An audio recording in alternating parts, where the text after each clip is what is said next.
नमस्कार विद्यार्थी मित्रांनो, मी सुवर्णा मगर आपल्या सर्वांचा स्पर्धा अभ्यास या यूट्यूब चॅनलवरती स्वागत करते। विद्यार्थी मित्रांनो, आजच्या व्हिडिओमध्ये आपण 25 ते 28 डिसेंबर या दरम्यानचे काही महत्त्वाचे करंट अफेअर्स अभ्यासणार आहोत। चला तर मग आजच्या व्हिडिओला सुरुवात करूया। फर्स्ट क्वेश्चन आहे, 3 वर्षांचे रोलिंग बजेट लागू करणारे पहिले राज्य कोणते बनले आहे? तर या प्रश्नाचे योग्य उत्तर आहे पर्याय क्रमांक 1 मध्य प्रदेश। मध्य प्रदेश हे 3 वर्षांचे रोलिंग बजेट लागू करणारे भारतातील पहिले राज्य बनले आहे। ही नवीन प्रणाली आर्थिक वर्ष 2026-27 पासून लागू केली जाणार आहे। म्हणजेच पुढील जे नवीन आर्थिक वर्ष असणार आहे आता 2026-27 पासून हे पुढील 3 वर्षांसाठी हे रोलिंग बजेट असणार आहे। या अंतर्गत काय करण्यात येणार आहे तर बघा, 2026-27 च्या मुख्य अर्थसंकल्पासोबतच पुढील 2 वर्षांसाठी म्हणजेच 2027-28 आणि 2028-29 या 2 वर्षांसाठी सांकेतिक अर्थसंकल्पीय अंदाज देखील तयार केले जातील। म्हणजे मुख्य अर्थसंकल्प 2026-27 असणार आहे आणि त्यासोबतच पुढील जे 2 आर्थिक वर्ष असणार आहेत त्यांचे सांकेतिक अर्थसंकल्पीय अंदाज तयार करण्यात येतील। मध्य प्रदेशचे उपमुख्यमंत्री आणि अर्थमंत्री जगदीश देवड़ा यांनी डिसेंबर 2025 मध्ये ही ऐतिहासिक घोषणा केलेली आहे। दीर्घकालीन वित्तीय नियोजन, पारदर्शकता आणि धोरणांमध्ये सातत्य राखणे हा या उपक्रमाचा मुख्य उद्देश आहे। सतत अर्थसंकल्प तयार करणे म्हणजे दरवर्षी पुढील 2 वर्षांचे अर्थसंकल्प तयार करताना त्याची झलकी दिली जाईल। यामुळे दीर्घकालीन नियोजन आणि विकास कामांना चांगली दिशा मिळेल। पारंपरिक स्थिर अर्थसंकल्पांच्या उलट रोलिंग बजेटमध्ये प्रत्यक्ष कामगिरी आणि बदलत्या आर्थिक परिस्थितीनुसार वेळोवेळी बदल करण्याची लवचिकता असणार आहे। तर बघा, मध्य प्रदेश हे राज्य 3 वर्षांचे रोलिंग बजेट लागू करणारे भारतातील पहिले राज्य बनले आहे। नेक्स्ट क्वेश्चन आहे, अलीकडेच कोणत्या राज्याने आपल्या रोजगार हमी योजनेचे नाव कर्मश्री बदलून महात्माश्री करण्याची घोषणा केली आहे? तर या प्रश्नाचे योग्य उत्तर आहे पर्याय क्रमांक 1 पश्चिम बंगाल। पश्चिम बंगाल राज्य सरकारने आपल्या कर्मश्री या रोजगार हमी योजनेचे नाव बदलून महात्माश्री करण्याची अधिकृत घोषणा केलेली आहे। मुख्यमंत्री ममता बॅनर्जी यांनी 18 डिसेंबर 2025 रोजी एका कार्यक्रमात ही घोषणा केली। केंद्र सरकारने महात्मा गांधी राष्ट्रीय ग्रामीण रोजगार हमी कायद्याचे नाव बदलून विकसित भारत गॅरंटी फॉर रोजगार अँड आजीविका मिशन केल्याच्या निषेधार्थ हा निर्णय घेण्यात आलेला आहे। महात्मा गांधी यांचा वारसा जतन करणे आणि त्यांच्या नावानेही लोककल्याणकारी योजना सुरू ठेवणे हा पश्चिम बंगाल राज्याचा उद्देश आहे। मनरेगाच्या निधीला स्थगिती दिल्यानंतर ममता बॅनर्जी सरकारने मार्च 2024 मध्ये कर्मश्री योजना सुरू केली होती। महात्माश्री योजनेअंतर्गत कामाच्या दिवसांची संख्या 75 वरून 100 पर्यंत वाढवण्यात येणार आहे। ही नवीन नामकरण प्रक्रिया पुढील आर्थिक वर्षापासून अधिक प्रभावीपणे लागू केली जाईल। नेक्स्ट क्वेश्चन आहे, पंतप्रधान नरेंद्र मोदी यांनी राष्ट्र प्रेरणा स्थळाचे उद्घाटन कोठे केले? राष्ट्र प्रेरणा स्थळ कोठे निर्माण करण्यात आलेले आहे? तर याचे योग्य उत्तर आहे पर्याय क्रमांक 2 लखनौ। पंतप्रधान नरेंद्र मोदी यांनी 25 डिसेंबर 2025 रोजी उत्तर प्रदेशातील लखनौ येथे राष्ट्र प्रेरणा स्थळाचे उद्घाटन केले। भारताचे माजी पंतप्रधान भारतरत्न अटल बिहारी वाजपेयी यांच्या 101व्या जयंतीनिमित्त या भव्य स्मारकाचे लोकार्पण करण्यात आले। सुशासन दिन साजरा करण्यात येतो 25 डिसेंबर रोजी।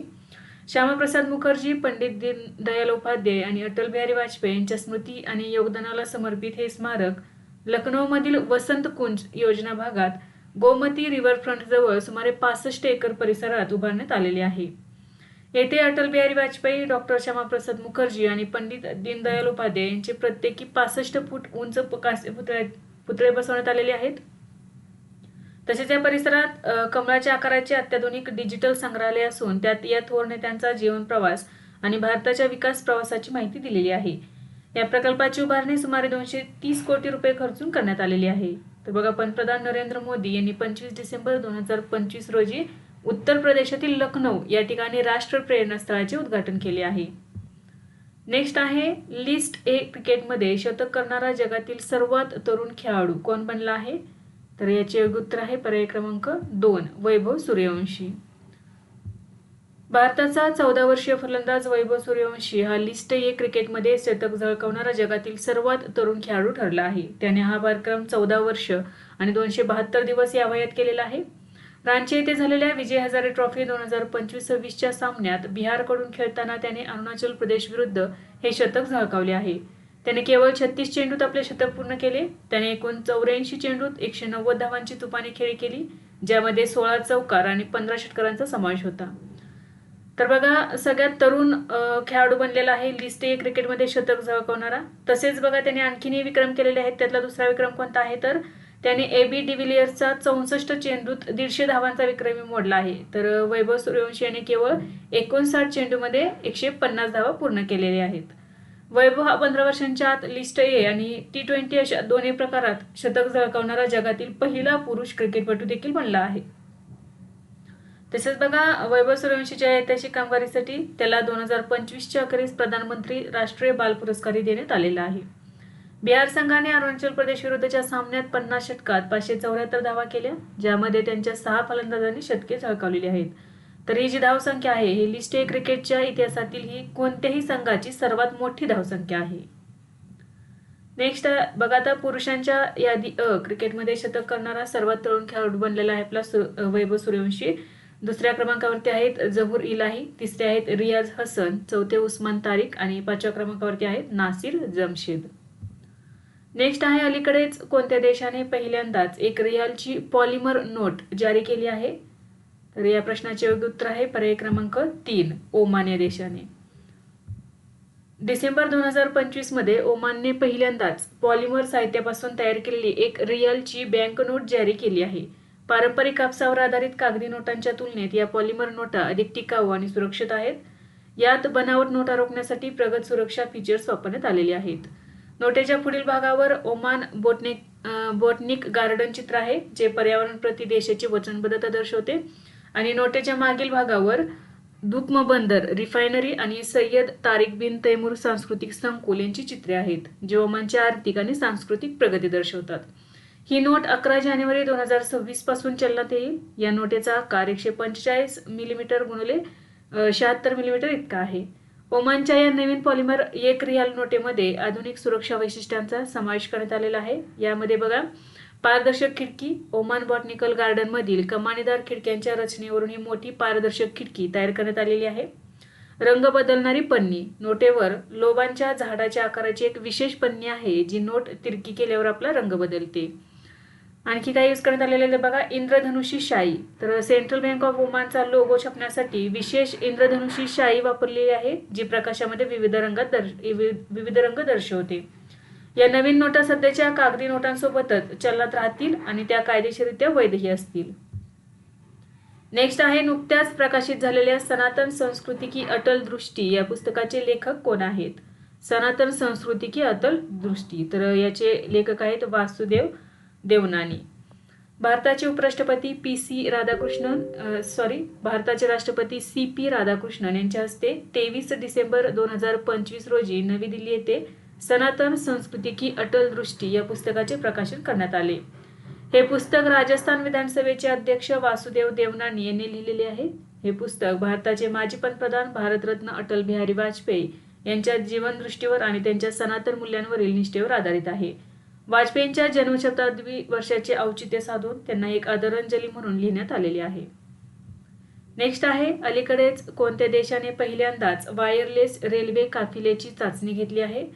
या प्रश्नाचे योग्य उत्तर आहे पर्याय क्रमांक 4 चीन. डिसेंबर 2025 मध्ये चीनने पहिल्यांदाच वायरलेस रेल्वे काफिलेची चाचणी घेतली आहे. ही चाचणी चीनच्या इनर मंगोलिया स्वायत्त प्रदेशातील बाओशेन रेल्वे मार्गावर घेण्यात आली. या प्रणालीमध्ये रेल्वे डब्यांना जोडण्यासाठी पारंपरिक यांत्रिक कपलरऐवजी व्हर्च्युअल कपलिंग तंत्रज्ञानाचा वापर करण्यात आला आहे. हे तंत्रज्ञान पूर्णपणे वायरलेस कम्युनिकेशन आणि अल्गोरिदमवर आधारित आहे. या काफिल्यामध्ये 7 मालगाड्या होत्या, जे कपलर म्हणजेच लोखंडी जोडशी जोडलेल्या नव्हत्या. या मालगाड्यांचे एकूण वजन सुमारे 35,000 टन होते. या रेल्वेचा वापर कोळसा वाहून नेण्यासाठी केला जातो.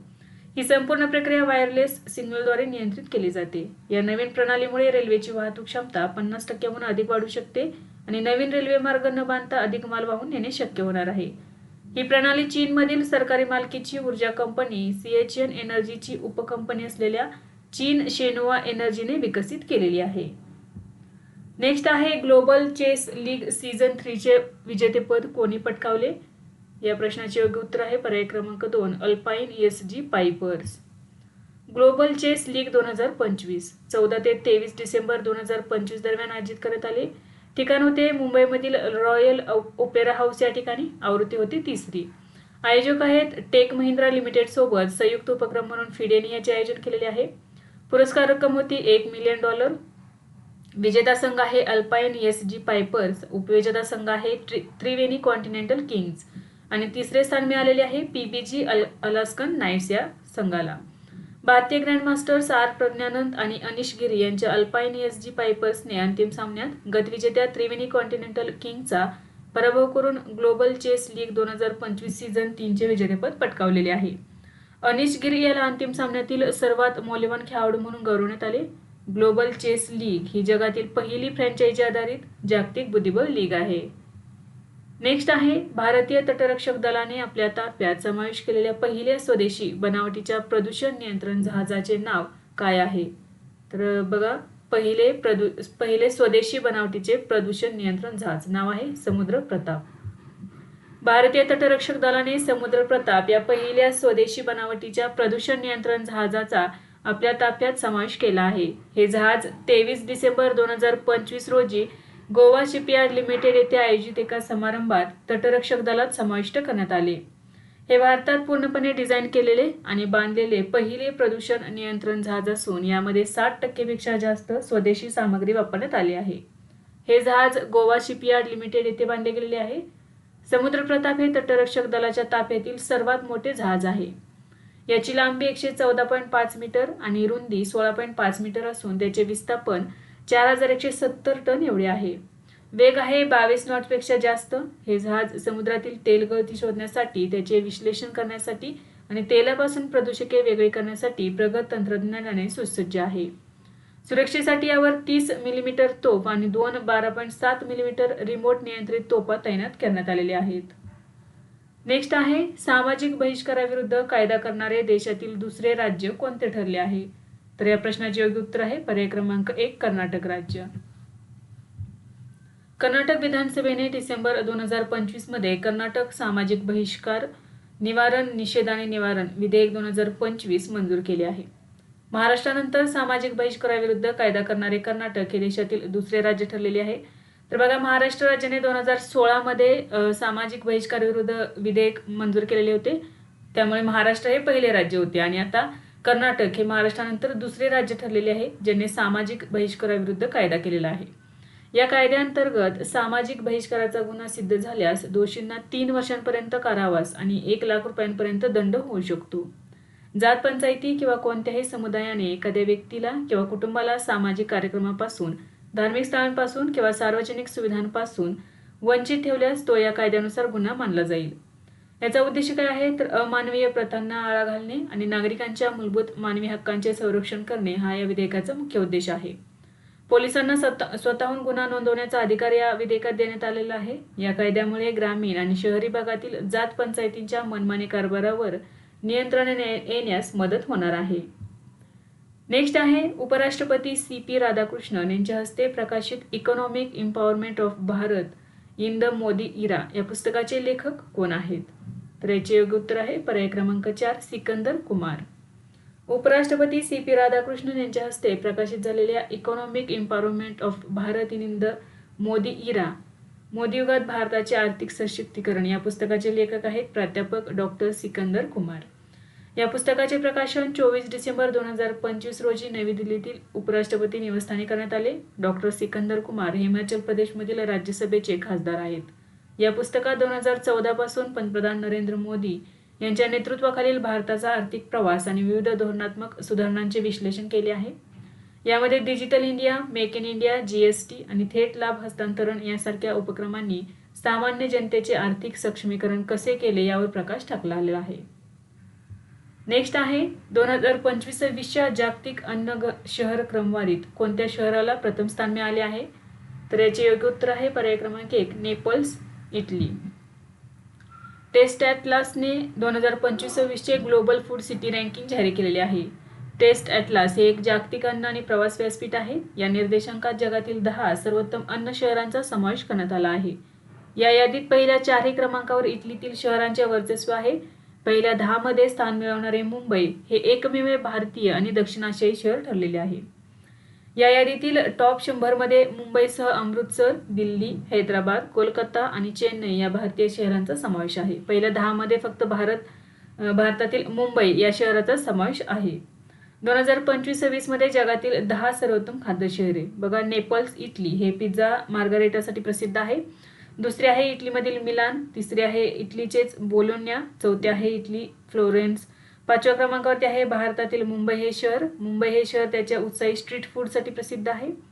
6व्या क्रमांकावरती आहे इटलीतील जेनोवा, 7वे आहे फ्रान्समधील पॅरिस, 8व्या क्रमांकावरती आहे ऑस्ट्रियामधील व्हिएन्ना, 9व्या क्रमांकावरती आहे इटलीमधील रोम आणि 10व्या क्रमांकावरती कुठले आहे तर पेरू या देशातील लिमा हे शहर.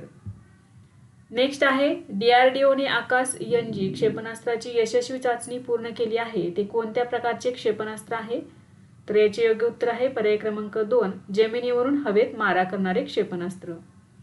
23 डिसेंबर 2025 रोजी संरक्षण संशोधन आणि विकास संस्थेने आकाश नेक्स्ट जनरेशन क्षेपणास्त्र प्रणालीची यशस्वी चाचणी पूर्ण केलेली आहे. ही चाचणी ओडिसाच्या किनारपट्टीवरील चांदीपूर येथील एकात्मिक चाचणी श्रेणीवरून घेण्यात आली. चाचणी दरम्यान अतिशय कमी उंचीवर वेगाने उडणाऱ्या मानवरहित लक्ष्याचा यशस्वीपणे नाश करण्यात आला. आकाश NG ही पुढील पिढीतील जमिनीवरून हवेत मारा करणारी क्षेपणास्त्र प्रणाली आहे. हे क्षेपणास्त्र भारतीय हवाई दलासाठी डिझाईन करण्यात आले आहे.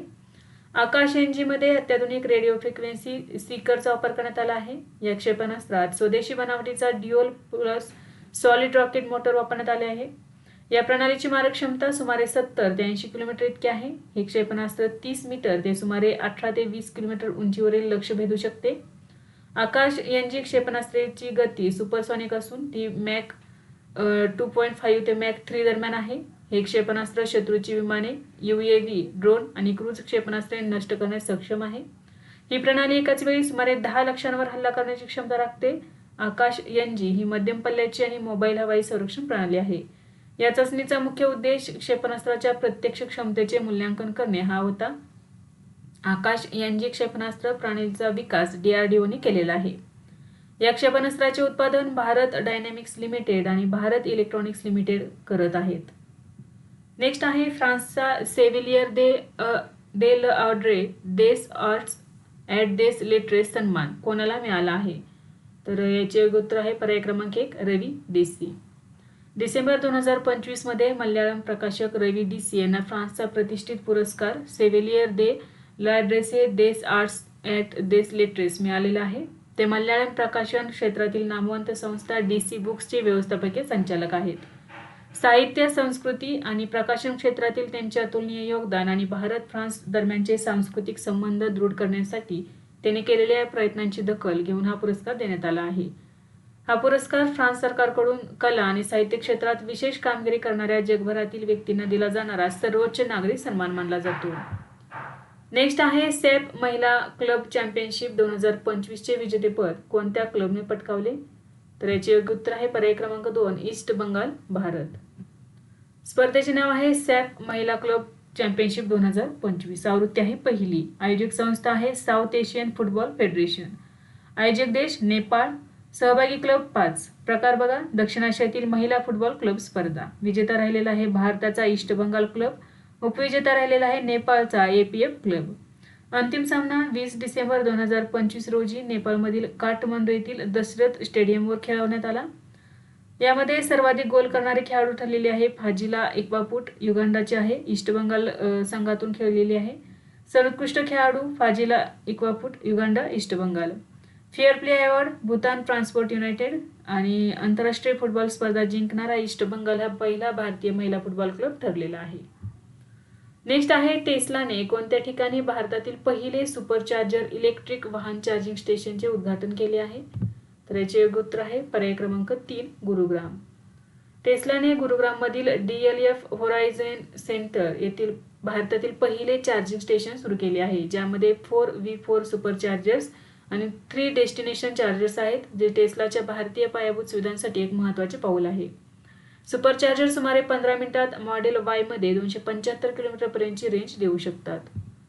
नेक्स्ट आहे विज्ञान रत्न पुरस्कार 2025 कोणाला प्रदान करण्यात आला तर या प्रश्नाचे योग्य उत्तर आहे पर्याय क्रमांक 1 जयंत नारळीकर. राष्ट्रपती द्रौपदी मुर्मू यांनी राष्ट्रपती भवनात 2025 साठीचे राष्ट्रीय विज्ञान पुरस्कार प्रदान केले. विज्ञान, तंत्रज्ञान आणि नवोन्मेषण क्षेत्रात अपवादात्मक योगदान देणाऱ्या 24 शास्त्रज्ञांना 4 श्रेणीमध्ये सन्मानित करण्यात आलेले आहे. हे पुरस्कार पद्म पुरस्कारांसारखेच दिले जातात. या पुरस्कारांच्या 4 श्रेणी आहेत, ज्यामध्ये विज्ञान रत्न, विज्ञान श्री, विज्ञान युवा आणि विज्ञान टीम पुरस्कार यांचा समावेश आहे. राष्ट्रीय विज्ञान पुरस्कार 2023 मध्ये सुरू करण्यात आले. विज्ञान रत्न पुरस्कार 2025 हा प्राध्यापक जयंत विष्णू नारळीकर यांना देण्यात आलेला आहे. त्यांना पुरस्कार मरणोत्तर देण्यात आलेला आहे. ते खगोल भौतिकशास्त्रज्ञ आहेत. विज्ञान श्री पुरस्कार 2025 8 शास्त्रज्ञांना हा सन्मान मिळालेला आहे. यामध्ये ज्ञानेंद्र प्रताप सिंग, युसुफ मोहम्मद शेख, के थंगराज, प्रदीप थापलील, अनिरुद्ध बालचंद्र पंडित, व्यंकट मोहन, महानियम जयन एन यांचा समावेश आहे. JNN हे चंद्रयान-3 टीमशी संबंधित आहेत. विज्ञान युवा पुरस्कार 2025 यावर्षी 14 तरुण शास्त्रज्ञांना हा सन्मान प्रदान करण्यात आलेला आहे. विज्ञान संघ पुरस्कार 2025 हा पुरस्कार CSIR अरोमा मिशनला देण्यात आला आहे, ज्यांनी सुगंधी पिकांद्वारे ग्रामीण उपजीविका सक्षम करण्यासाठी उल्लेखनीय काम केलेले आहे. नेक्स्ट क्वेश्चन आहे, भारत आणि सौदी अरेबियाने द्विपक्षीय व्हिसा सवलत करारावर कोठे स्वाक्षरी केली आहे? तर याचे योग्य उत्तर आहे पर्याय क्रमांक 2 रियाद. 18 डिसेंबर 2025 रोजी भारत आणि सौदी अरेबियाने रियादमध्ये द्विपक्षीय व्हिसा सवलत करारावर स्वाक्षरी केली आहे. भारताचे सौदी अरेबियातील राजदूत डॉक्टर सुहेल अजाज खान आणि सौदी अरेबियाचे उपराष्ट्रमंत्री अब्दुल मजीद बिन रशीद अल समरी यांनी या करारावर स्वाक्षरी केलेली आहे. ही सवलत केवळ राजनैतिक आणि विशेष आणि अधिकृत पासपोर्ट धारकांसाठीच असणार आहे. या अंतर्गत पात्र पासपोर्ट धारकांना 90 दिवसांपर्यंतच्या अल्प मुदतीच्या वास्तव्यासाठी पूर्व व्हिसा घेण्याची गरज असणार नाही. या करारामुळे भारत सौदी अरेबिया धोरणात्मक भागीदारी परिषदेच्या अंतर्गत द्विपक्षीय देवाणघेवाणीला चालना मिळणार आहे. नेक्स्ट क्वेश्चन आहे, ओडिसातील कोणत्या शहरात धनु यात्रा उत्सवाचे आयोजन करण्यात आले आहे? तर याचे योग्य उत्तर आहे पर्याय क्रमांक 2 बारगड. ओडिसातील बारगड येथे धनुयात्रेचे उद्घाटन झालेले आहे. 78व्या धनुयात्रेचे आयोजन 24 डिसेंबर 2025 ते 3 जानेवारी 2026 या कालावधीत करण्यात आले आहे. ही यात्रा जगातील सर्वात मोठे ओपन एअर थिएटर म्हणून ओळखली जाते. खुल्या हवेतील नाट्यगृह. याची नोंद गिनीज बुक ऑफ वर्ल्ड रेकॉर्डमध्येही झालेली आहे. हा महोत्सव 11 दिवस चालतो. या महोत्सवात भगवान श्रीकृष्णाच्या जन्मापासून ते कंसाच्या वधापर्यंतची कथा मांडली जाते. उत्सवादरम्यान संपूर्ण बारगड शहर पौराणिक मथुरा नगरीत रूपांतरित होते, तर जवळचे आंबापाले गाव गोपापूर मानले जाते. भारत सरकारने या यात्रेला राष्ट्रीय महोत्सवाचा दर्जा दिलेला आहे. ओडिशा सरकारने या कार्यक्रमासाठी 1 कोटी रुपयांची मदतही केलेली आहे. नेक्स्ट क्वेश्चन आहे, अमेरिकेचे राष्ट्राध्यक्ष डोनाल्ड ट्रम्प यांनी कोणत्या नवीन युद्धनौका श्रेणीची घोषणा केली आहे? तर या प्रश्नाचे योग्य उत्तर आहे पर्याय क्रमांक 2 ट्रम्प वर्ग. अमेरिकेचे राष्ट्राध्यक्ष डोनाल्ड ट्रम्प यांनी 22 डिसेंबर 2025 रोजी अमेरिकन नौदलासाठी ट्रम्प क्लास या नवीन युद्धनौका श्रेणीची घोषणा केली आहे. या श्रेणीतील पहिल्या युद्धनौकेचे नाव USS डेफियंट असे असेल. ही नवीन जहाजे ट्रम्प यांच्या गोल्डन फ्लीट विजनचा भाग आहेत, ज्या अंतर्गत 20 ते 25 आधुनिक युद्धनौका बांधण्याचे उद्दिष्ट आहे. हे जहाज आधुनिक काळातील सर्वात मोठे आणि प्राणघातक युद्धनौका असेल. या युद्धनौका 30,000 ते 40,000 टन वजनाच्या असतील. त्या हायपरसोनिक क्षेपणास्त्रे, अण्वस्त्रधारी क्रूझ क्षेपणास्त्रे आणि लेझर संरक्षण प्रणालीने सुसज्ज असतील. उद्देश काय आहे याचा? तर अमेरिकेची नौदल शक्ती आणि जहाज बांधणी क्षमता पुनर्जीवित करणे. नेक्स्ट आहे, मेरियम वेबस्टरने 2025 साठी वर्षातील सर्वोत्तम शब्द म्हणून कोणता शब्द घोषित केला आहे? तर याचे योग्य उत्तर आहे पर्याय क्रमांक 1 स्लोप. मेरियम वेबस्टरने 2025 सालासाठी स्लॉप या शब्दाला वर्षातील सर्वोत्तम शब्द म्हणून घोषित केले आहे.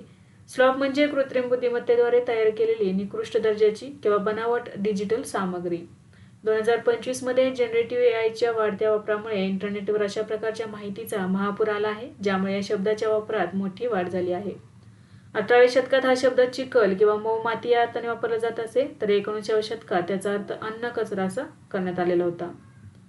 नेक्स्ट आहे, ब्युरो ऑफ पोर्ट सिक्युरिटीला कोणत्या कायद्याअंतर्गत एक वैधानिक संस्था बनवण्यात आली आहे?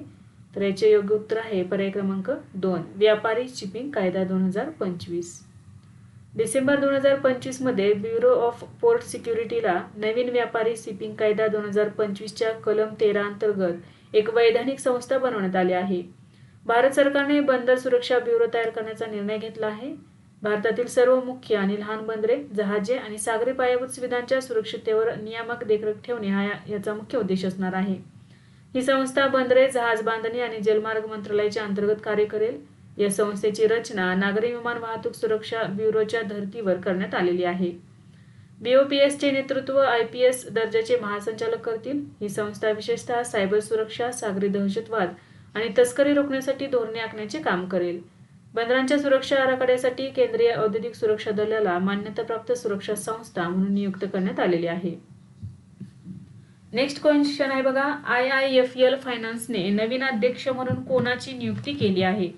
तर या प्रश्नाचे योग्य उत्तर आहे पर्याय क्रमांक 3, विभू प्रसाद कानुंगो.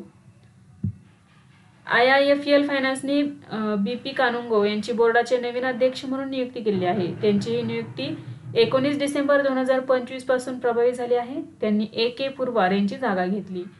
त्यांनी 2017 ते 2021 या काळात RBIचे डेप्युटी गव्हर्नर म्हणून कार्य केले आहे. ते IIFL फायनान्समध्ये गैर कार्यकारी स्वतंत्र अध्यक्ष म्हणून जबाबदारी पार पाडतील. IIFL फायनान्स ही एक आघाडीची NBFC कंपनी आहे.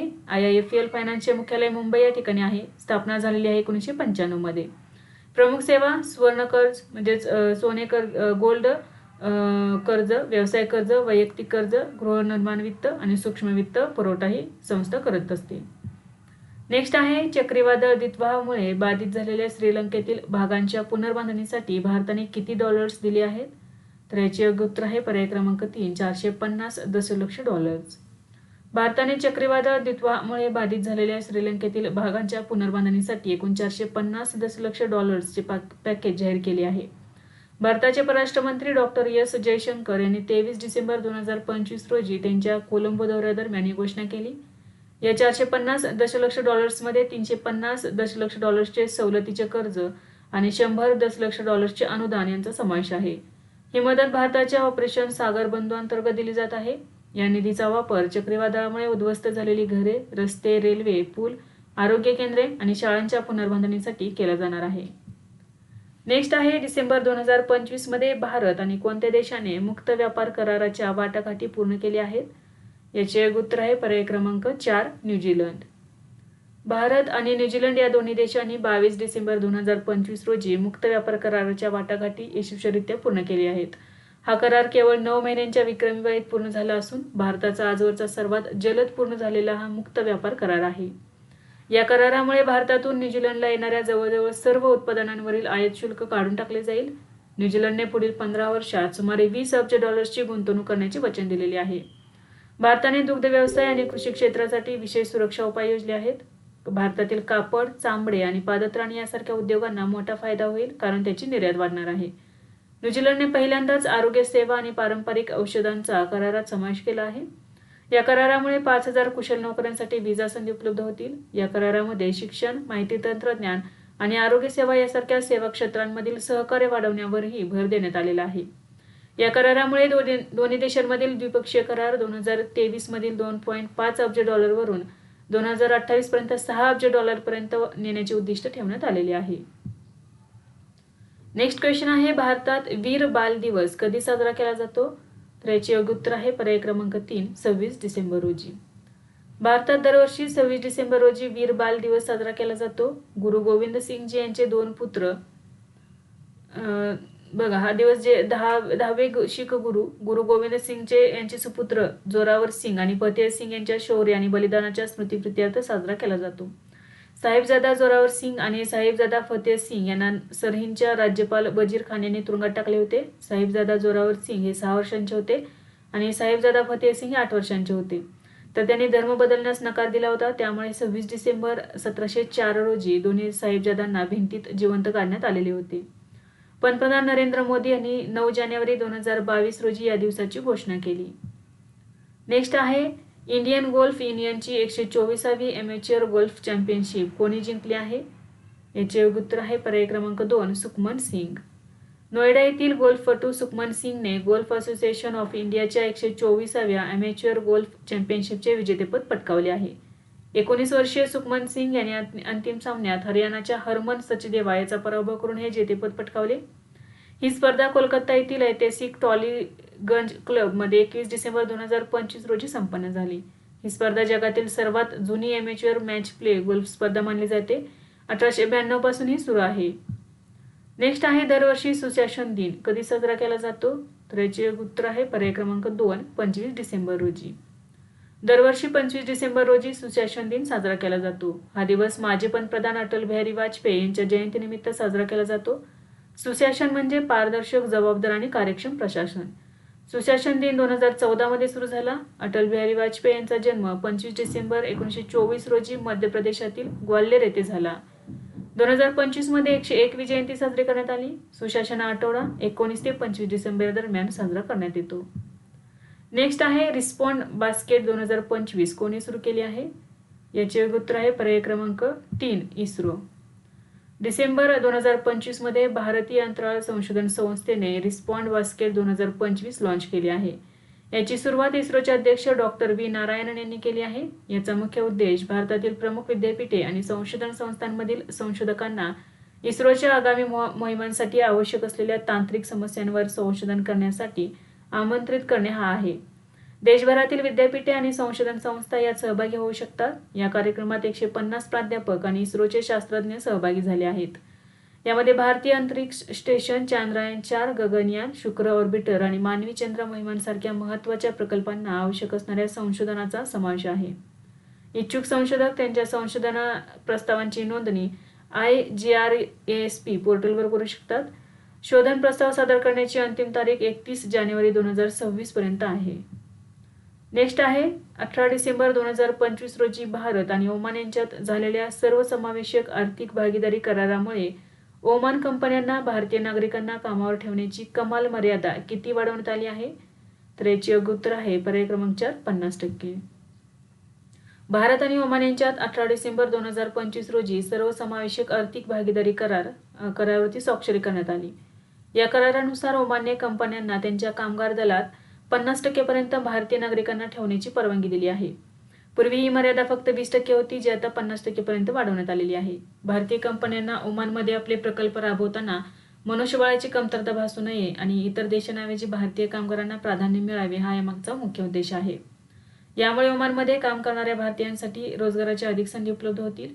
ओमानमध्ये आधीच सुमारे 7 लाख भारतीय काम करत आहेत. या करारात स्टँड स्टील कलम समाविष्ट आहे, ज्याचा अर्थ असा की भविष्यात ओमानने हे 50%चे प्रमाण कमी करू शकणार नाहीत. जर ओमानने इतर कोणत्याही सार्क देशाला अशी सूट दिली तर तोच फायदा भारतालाही मिळेल, असेही करारात ठरवण्यात आलेले आहे. भारतीय व्यावसायिक आणि तज्ज्ञांना आता जास्त काळ काम करण्याची आणि राहण्याची सुविधा उपलब्ध होणार आहे. नेक्स्ट आहे अलीकडेच केंद्र सरकारने कोणत्या विमान कंपनीच्या कामकाजासाठी NOC म्हणजेच ना हरकत प्रमाणपत्र दिले आहे? तर याचे उत्तर आहे पर्याय क्रमांक 4 वरील सर्व, म्हणजे शंख एअर, अल हिंद एअर आणि फ्लाय एक्सप्रेस. डिसेंबर 2025 मध्ये केंद्र सरकारने 3 नवीन विमान कंपन्यांना मान्यता दिली आहे. या विमान कंपन्यांची नावे शंख एअर, अल हिंद एअर आणि फ्लाय एक्सप्रेस आहेत. त्यांना ऑपरेशनसाठी NOC म्हणजेच ना हरकत प्रमाणपत्र देण्यात आले आहे. NOC मिळणे म्हणजे व्यावसायिक उड्डाणाचा परवाना नव्हे. तर बघा आता या कंपन्यांना नागरी विमान वाहतूक महासंचालनालयाकडून एअर ऑपरेटर सर्टिफिकेट मिळवावे लागेल आणि इतर तांत्रिक प्रक्रिया पूर्ण कराव्या लागतील. एअर ऑपरेटर परमिट मिळाल्यानंतरच ही उड्डाणे सुरू होऊ शकतील. इंडिगो आणि एअर इंडिया यांसारख्या मोजक्या कंपन्यांचे बाजारातील वर्चस्व कमी करणे आणि प्रवाशांना स्वस्त विमान प्रवासाचे पर्याय उपलब्ध करून देणे हा सरकारचा मुख्य उद्देश आहे. तर आता या 3 विमान कंपन्यांसंदर्भात थोडक्यात अभ्यासूया बघा. शंख एअर बद्दल स्थापना 2023 मध्ये, संस्थापक आहेत श्रावण कुमार विश्वकर्मा. ही एअरलाईन उत्तर प्रदेश स्थित शंख एव्हिएशनद्वारे चालवली जाईल. दुसरे आहे अल हिंद एअर, स्थापना 20 सप्टेंबर 2024 रोजी. केरळ हे ऑपरेशनचे केंद्र असेल. मुख्यालय कोची या ठिकाणी आहे.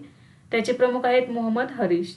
तिसरी विमान कंपनी आहे फ्लाय एक्सप्रेस. ही हैदराबाद स्थित कंपनी प्रामुख्याने उड्डाण योजनेच्या धर्तीवर प्रादेशिक जोडणीवर भर देणार आहे. नेक्स्ट आहे अलीकडेच बातम्यांमध्ये असलेले चिलई कलान हे थंड हवामान कोणत्या प्रदेशाशी संबंधित आहे? तर याचे उत्तर आहे पर्याय क्रमांक 1 काश्मीर. चिलई कलान हे थंड हवामान काश्मीर खोऱ्याशी संबंधित आहे. हा काश्मीरमधील 40 दिवसांचा अत्यंत कडाक्याच्या थंडीचा काळ असतो, जो दरवर्षी 21 डिसेंबरला सुरू होतो आणि 30 किंवा 31 जानेवारीपर्यंत चालतो. चिलई कलान हा पार्शियन शब्द असून याचा अर्थ मोठा थंडी असा होतो. या काळात तापमान 0पेक्षा अनेक अंशांनी खाली जाते. तलाव आणि नदी गोठतात आणि यावेळी बहुतेकदा बर्फवृष्टी होत असते. चिलई कलान संपल्यानंतर 20 दिवसांचा चिलई खुर्द आणि त्यानंतर 10 दिवसांचा चिलई बच्चा हा काळ येतो. लोक उबदार राहण्यासाठी पारंपरिक कांगरी म्हणजेच कोळशाने भरलेले मातीचे भांडे वापरतात. नेक्स्ट आहे, अलीकडेच पंतप्रधान मोदी यांनी कोणत्या भारतीय वनस्पतीवर आधारित एक टपाल तिकीट जारी केले आहे? तर याचे उत्तर आहे पर्याय क्रमांक 1 अश्वगंधा. पंतप्रधान नरेंद्र मोदी यांनी नुकतेच अश्वगंधा या भारतीय औषधी वनस्पतीवर आधारित एक विशेष टपाल तिकीट जारी केले आहे. नवी दिल्ली येथे आयोजित दुसऱ्या WHO जागतिक पारंपरिक औषध शिखर परिषदेत 19 आणि 20 डिसेंबर 2025 रोजी हे तिकीट प्रकाशित करण्यात आले. हे 5 रुपये किमतीचे स्मारक टपाल तिकीट आहे. भारताच्या समृद्ध पारंपरिक वैद्यकीय वारशाचे आणि अश्वगंधा या वनस्पतीला मिळालेल्या जागतिक महत्त्वाचे प्रतीक म्हणून हे तिकीट जारी करण्यात आलेले आहे. नेक्स्ट आहे, केंद्रीय कोळसा आणि खाण मंत्री जी किशन रेड्डी यांनी कोणत्या संस्थेत सेंटर ऑफ एक्सलन्सचे उद्घाटन केले? याचे उत्तर आहे पर्याय क्रमांक 2 IIT ISM धनबाद. केंद्रीय कोळसा आणि खाण मंत्री जी किशन रेड्डी यांनी 23 डिसेंबर 2025 रोजी IIT IMS धनबाद येथे सेंटर ऑफ एक्सलन्सचे उद्घाटन केले. हे नॅशनल क्रिटिकल मिनरल मिशन अंतर्गत स्थापन करण्यात आलेले सेंटर ऑफ एक्सलन्स आहे. उत्कृष्ट केंद्र हे राष्ट्रीय महत्त्वाच्या खनिजांसाठी संशोधन आणि औद्योगिक उपाय केंद्र असेल. हे केंद्र धोरणात्मकदृष्ट्या महत्त्वाच्या खनिजांचे शोध, उत्खनन, प्रक्रिया आणि पुनर्वापर या क्षेत्रातील संशोधनाचे राष्ट्रीय केंद्र म्हणून काम करणार आहे. यासोबतच त्यांनी भारताच्या पहिल्या व्हर्च्युअल रियालिटी माइन सिम्युलेटरचे देखील उद्घाटन केले, जे कोळसा खाणीमधील सुरक्षा आणि उत्पादकता वाढवण्यास मदत करेल. हे सेंटर ऑफ एक्सलन्स केम्ब्रिज विद्यापीठ आणि सेंट पीटर्सबर्ग विद्यापीठ यासारख्या आंतरराष्ट्रीय संस्थांच्या सहकार्याने काम करणार आहे. नेक्स्ट आहे, काशिवाजाकी कारैवा अणुऊर्जा प्रकल्प कोणत्या देशात आहे, जो 15 वर्षानंतर पुन्हा सुरू होणार आहे? या प्रश्नाचे योग्य उत्तर आहे पर्याय क्रमांक 4 जपान. जपानने जवळजवळ 15 वर्षानंतर जगातील सर्वात मोठा अणुऊर्जा प्रकल्प काशिवाजाकी कारिवा पुन्हा सुरू करण्यास परवानगी दिली आहे. हा प्रकल्प जपानच्या निगाटा प्रांतात स्थित आहे. 2011 मधील फुकुशिमा दुर्घटनेनंतर सुरक्षिततेच्या कारणास्तव जपानमधील सर्व अणुभट्ट्या टप्प्याटप्प्याने बंद करण्यात आल्या होत्या. त्यानंतर तांत्रिक आणि सुरक्षा तपासणीसाठी हा प्रकल्प दीर्घकाळ बंद राहिला.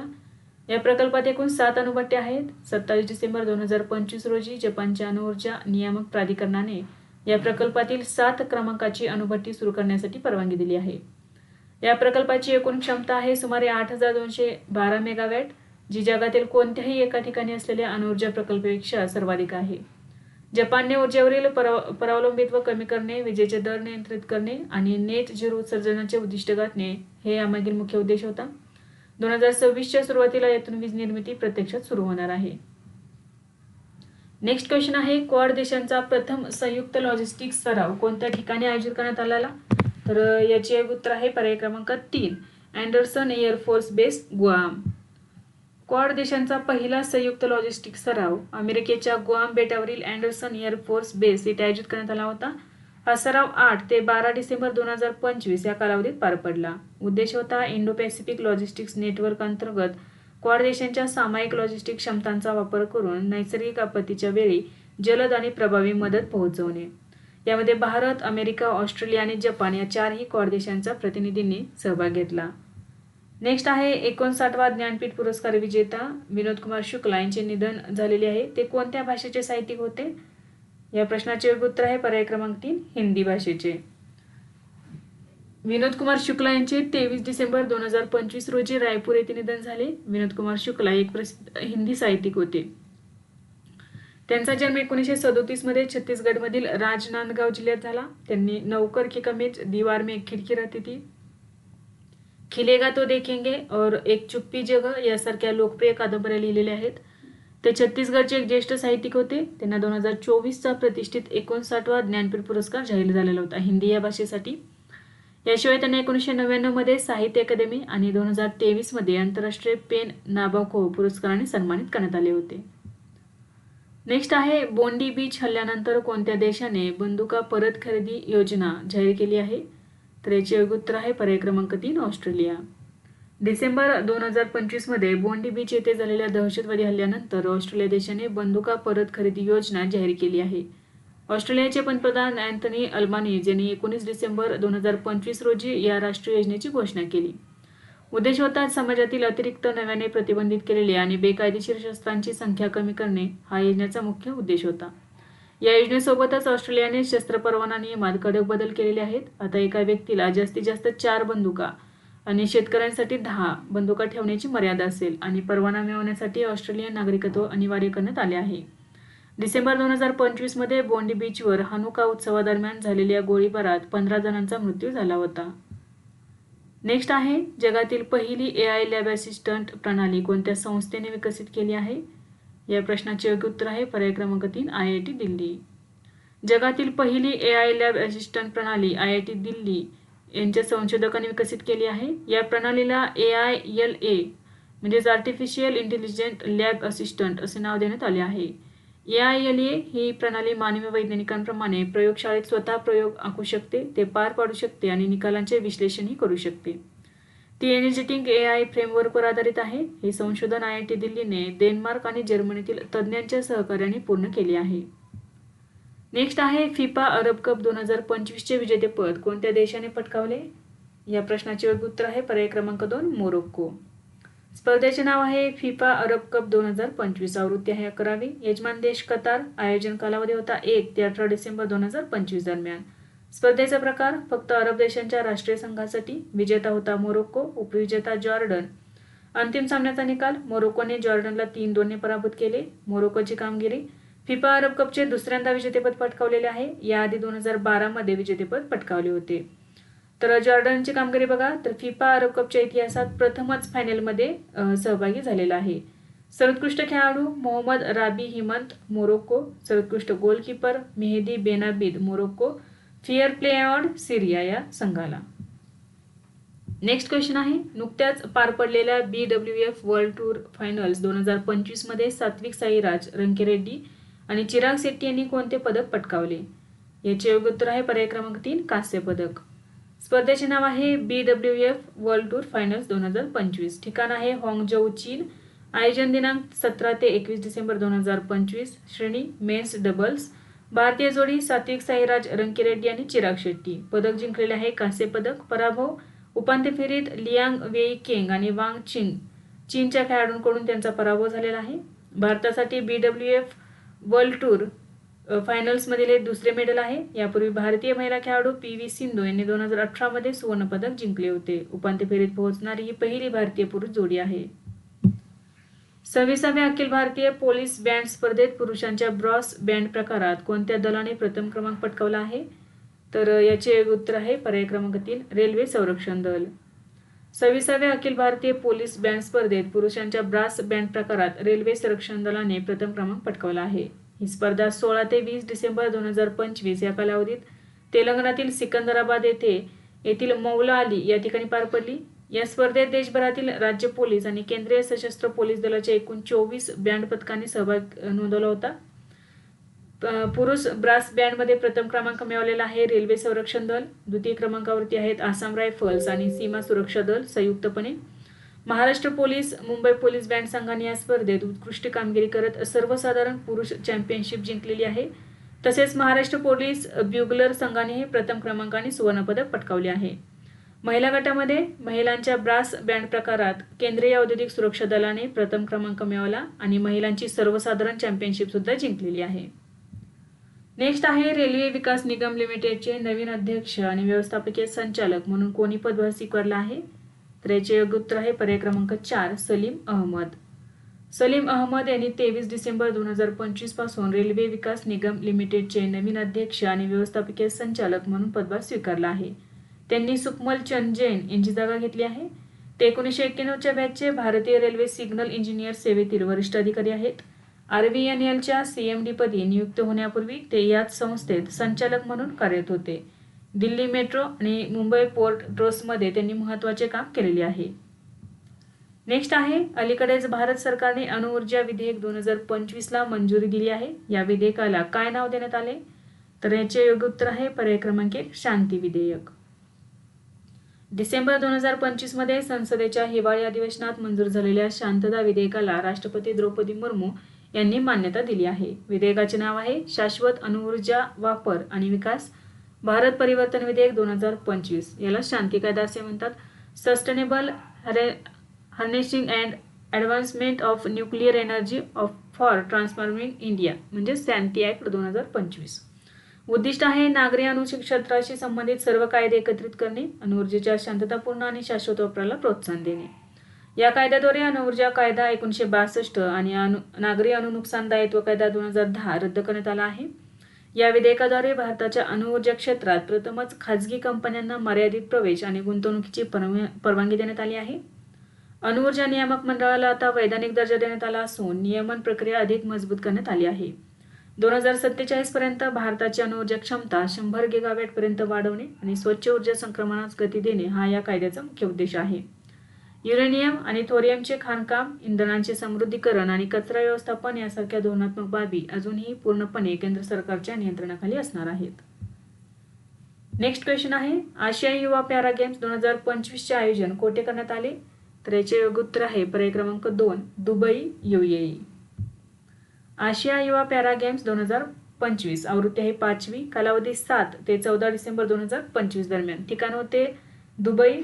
या स्पर्धेचे अधिकृत घोषवाक्य बॉर्न टू राईज.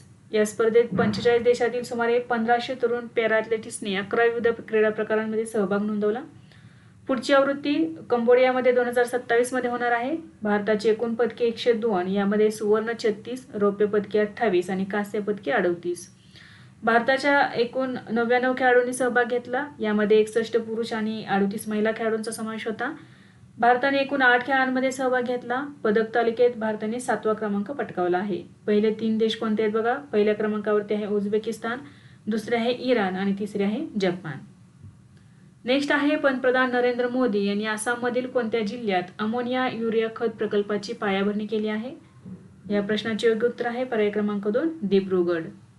डिसेंबर 2025 मध्ये पंतप्रधान नरेंद्र मोदी यांनी आसाममधील दिब्रुगड जिल्ह्यातील नामरूप येथे अमोनिया युरिया खत प्रकल्पाची पायाभरणी केली. हा प्रकल्प Assam valley fertilizers and chemicals company लिमिटेडच्या विद्यमान परिसरात उभारला जाईल. अंदाजे गुंतवणूक आहे 10,600 कोटी रुपयांपेक्षा जास्त. उद्दिष्ट आहे आसाम आणि शेजारील राज्यांच्या खतांच्या गरजा पूर्ण करणे. नेक्स्ट क्वेश्चन आहे 28वा दिव्य कला मेळा कोणत्या शहरात आयोजित करण्यात आला होता? तर पर्याय क्रमांक 3 बरोबर आहे नवी दिल्ली. 28व्या दिव्य कला मेळ्याचे आयोजन नवी दिल्लीमधील इंडिया गेट येथील कर्तव्य पथ येथे करण्यात आले होते. हा मेळा 13 ते 21 डिसेंबर 2025 या दरम्यान आयोजित करण्यात आला होता. केंद्रीय सामाजिक न्याय आणि सक्षमीकरण मंत्री डॉक्टर वीरेंद्र कुमार आणि दिल्लीच्या मुख्यमंत्री रेखा गुप्ता यांच्या हस्ते या कार्यक्रमाचे उद्घाटन झाले. या मेळ्यात 20हून अधिक राज्यातील सुमारे 100 दिव्यांग कारागीर, कलाकार आणि उद्योजकांनी आपली उत्पादने प्रदर्शित केली होती. दिव्यांग व्यक्तींच्या कौशल्य आणि उद्योजकतेला व्यासपीठ मिळवून देणे हा या मेळाव्याचा मुख्य उद्देश आहे. दिव्य कला मेळ्याचे आयोजन भारत सरकारच्या सामाजिक न्याय आणि सक्षमीकरण मंत्रालयाअंतर्गत असलेल्या दिव्यांगजन सक्षमीकरण विभागाद्वारे केले जाते. नेक्स्ट आहे भारतातील पहिला वन्यजीव संरक्षित रस्ता कोणत्या राष्ट्रीय महामार्गावर सुरू करण्यात आला आहे? तर याचे योग्य उत्तर आहे पर्याय क्रमांक 3 NH45. मध्य प्रदेशमध्ये राष्ट्रीय महामार्ग क्रमांक 45 वर भारतातील पहिला वन्यजीव सुरक्षित रस्ता सुरू करण्यात आला आहे. रस्त्यावर अंडरपास आणि ओव्हरपास बांधण्यात आले आहेत जेणेकरून प्राणी सुरक्षितपणे रस्ता ओलांडू शकतील. या प्रकल्पाचे उद्दिष्ट रस्ते अपघात कमी करणे आणि वन्यजीवांच्या नैसर्गिक मार्गाचे संरक्षण करणे हा आहे. हा वन्यजीव संरक्षित रस्ता भोपाळ आणि जबलपूरला जोडणाऱ्या राष्ट्रीय महामार्ग क्रमांक 45च्या 11.96 किलोमीटर लांबीच्या हिरण सिंदूर विभागात आहे. जबलपूरपासून सुमारे 60 किलोमीटर अंतरावर असलेला हा महामार्ग नवरादेही वन्यजीव अभयारण्य आणि वीरांगना दुर्गावती व्याघ्र प्रकल्प यांच्यातील घनदाट जंगलातून जातो. नेक्स्ट आहे भारतीय नौदलाने अलीकडेच कोणती डिझेल इलेक्ट्रिक पाणबुडी सेवेतून मुक्त केली आहे? याचे योग्य उत्तर आहे पर्याय क्रमांक 4 INS सिंधू घोष. भारतीय नौदलाने INS सिंधू घोष ही डिझेल इलेक्ट्रिक पाणबुडी सेवेतून मुक्त केली आहे. 19 डिसेंबर 2025 रोजी मुंबईतील नेव्हल डॉकयार्ड येथे एका औपचारिक सोहळ्यात ही पाणबुडी बंद करण्यात आली. या पाणबुडीने भारतीय नौदलात 40 वर्ष यशस्वी सेवा बजावलेली आहे. ही एक डिझेल इलेक्ट्रिक पाणबुडी होती. ही किलो क्लास श्रेणीतील पहिली पाणबुडी होती जी 1986 मध्ये रशियाकडून घेण्यात आलेली होती. 30 एप्रिल 2086 रोजी कार्यान्वित करण्यात आली. INS सिंधू घोषने कारगिल युद्धादरम्यान ऑपरेशन विजय आणि 2001 मधील ऑपरेशन पराक्रम मध्ये महत्त्वाची भूमिका बजावली होती. भारताने सोव्हिएत युनियनकडून ती खरेदी केली होती. ही हिंदू घोष वर्गाची किलो वर्ग पहिली पाणबुडी होती आणि तिचे मुख्य कार्य सागरी सुरक्षा आणि देखरेख होते. नेक्स्ट आहे सुबनसिरी निम्न जलविद्युत प्रकल्प कोणत्या राज्याच्या सीमेवर स्थापन करण्यात आला आहे? तर याचे योग्य उत्तर आहे पर्याय क्रमांक 2 अरुणाचल प्रदेश आणि आसाम. सुबनसिरी निम्न जलविद्युत प्रकल्प हा सुबनसिरी नदीवर स्थित आहे. या प्रकल्पाचे युनिट 2 नुकतेच 23 डिसेंबर 2025 रोजी व्यावसायिकरित्या कार्यान्वित करण्यात आले आहे. सुबनसिरी ही ब्रह्मपुत्रा नदीची उपनदी आहे. या प्रकल्पाची एकूण क्षमता 2000 मेगावॅट आहे. यामध्ये प्रत्येकी 250 मेगावॅट क्षमतेचे 8 युनिट आहेत. यामधील आता दुसरे युनिट कार्यान्वित करण्यात आलेले आहे. हा प्रकल्प अरुणाचल प्रदेश आणि आसाम राज्याच्या सीमेवर गेरुकामुख येथे सुबनसिरी नदीवर स्थित आहे. हा प्रकल्प सार्वजनिक क्षेत्रातील NHPC द्वारे विकसित केला जात आहे. NHPC नॅशनल हायड्रोइलेक्ट्रिक पॉवर कॉर्पोरेशन याच्याद्वारे हा विकसित केला जात आहे. हा पूर्ण झाल्यावरती भारतातील सर्वात मोठा जलविद्युत प्रकल्प असणार आहे. तसेच यात ईशान्य भारतातील 116 मीटर उंचीचे सर्वात मोठे कॉन्क्रीट ग्रॅव्हिटी धरण बांधण्यात आले आहे. हा प्रकल्प रन ऑफ द रिव्हर तत्वावर आधारित असून याद्वारे दरवर्षी 7422 दशलक्ष युनिट स्वच्छ ऊर्जा निर्माण होईल आणि उत्तर पूर्व भारतातील वीज पुरवठा व ग्रीड स्थिरता सुधारण्यास मदत होईल. विद्यार्थी मित्रांनो, आज आपण काही महत्त्वाचे करंट अफेअर्स अभ्यासले. यासारखेच नवनवीन व्हिडिओ पाहण्यासाठी चॅनलला लाईक करा आणि सबस्क्राईब करायला विसरू नका. धन्यवाद.